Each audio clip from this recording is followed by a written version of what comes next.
One could have a justification for something that was epistemic circularity, or it could be non-epistemic circularity. So that would cover the first leg of the Munchausen's trilemma. Then you have an infinite regressive justification. Nobody opts for that, okay? Then the third leg is what people try to opt for and then dress it up with philosophy-speak, and they call it axioms, okay?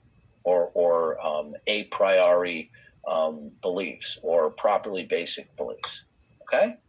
Now, the bottom line is, what you're not under, categorically ruled out any appeal to an ultimate authority, because Brenda says that's circular reasoning and fallacious. So Brenda's position, and I am accurately representing, in spite of any objections she will make, is that justification is done by an ultimate appeal to an arbitrary starting point.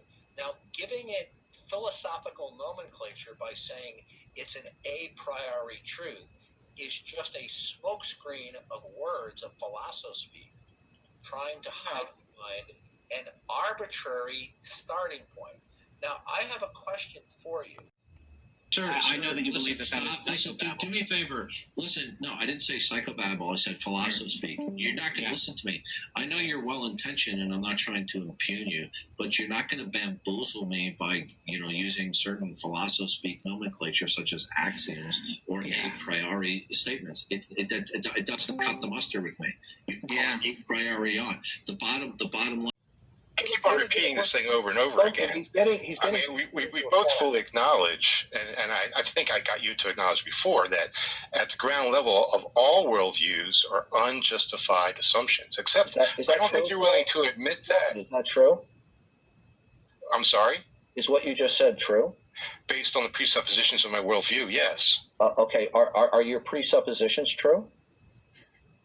Yes. I assume them to be true. Could you tell me by what means you can ascertain anything is true, that it is the case where you cannot be wrong? Again, those are my assumed starting position. Those are my axioms within my worldview.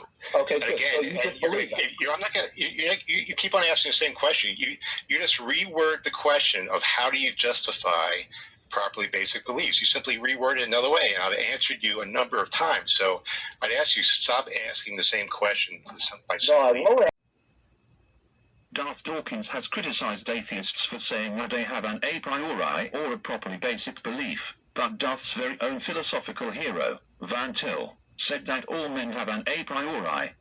On page 198 of his book, An Introduction to Systematic Theology, Van Til writes, quote, "No human being can escape making an assumption about the nature of possibility at the outset of his investigation. All men have a priori assumptions in terms of which they approach the facts that confront them. The Christian frankly admits that his a priori is the assumption of the existence of the ontological Trinity, the temporal fiat creation of the universe, and man's creation in the image of God. The non-Christian has a different sort of a priori. Every non-Christian has an a priori. And the a priori of every non-Christian is different, radically different, from that of the Christian." Unquote.